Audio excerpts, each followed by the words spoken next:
Hello बच्चों, आप सभी का आपके अपने YouTube चैनल रियाज कुमार में फिर से एक बार स्वागत है।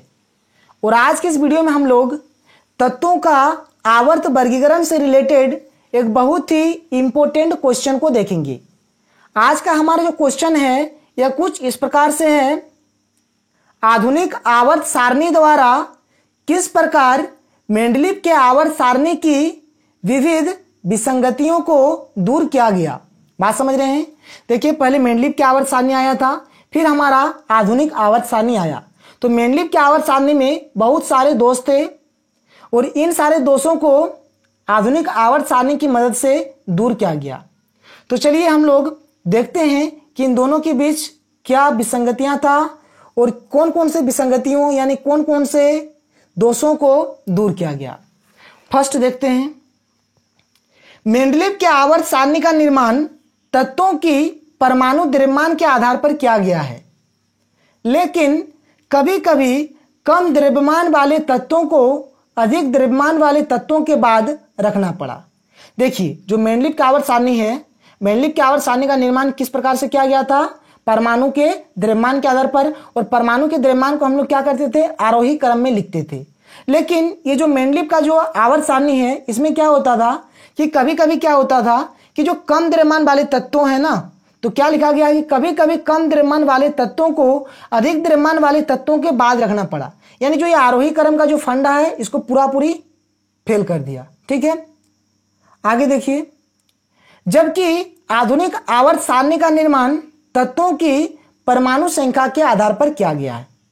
यानी जो मेंडलीव की आवर्त सारणी है, उसमें तत्वों को परमाणु द्रव्यमान के आधार पर सजाया गया था, बनाया गया था।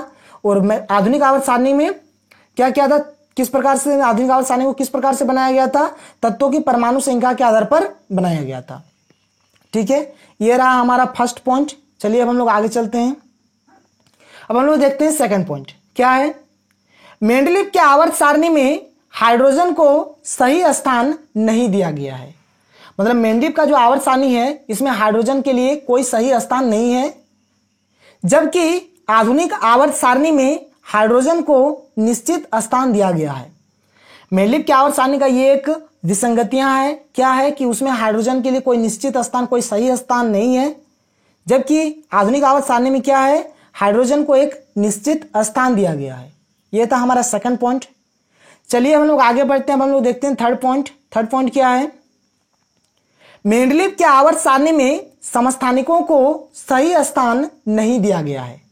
यानी मेंडलीव की जो आवर्त सारणी है, उसमें समस्थानिकों के लिए कोई सही स्थान नहीं है, जबकि आधुनिक आवर्त सारणी में तत्वों के समस्थानिकों को वही स्थान दिया गया है जो मूल तत्व का स्थान है।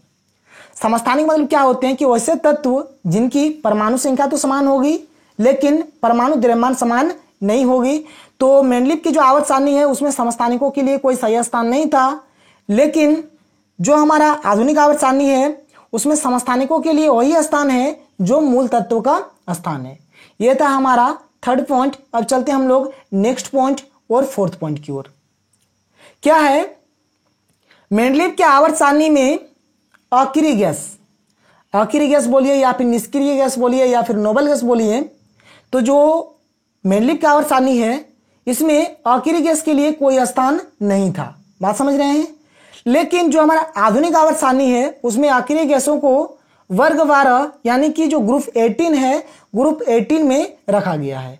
यानी मेंडलीव का जो आवर्त सारणी है, उसमें अक्रिय गैस के लिए कोई स्थान नहीं है, जबकि आधुनिक आवर्त सारणी में अक्रिय गैसों को वर्ग 18 में रखा गया है।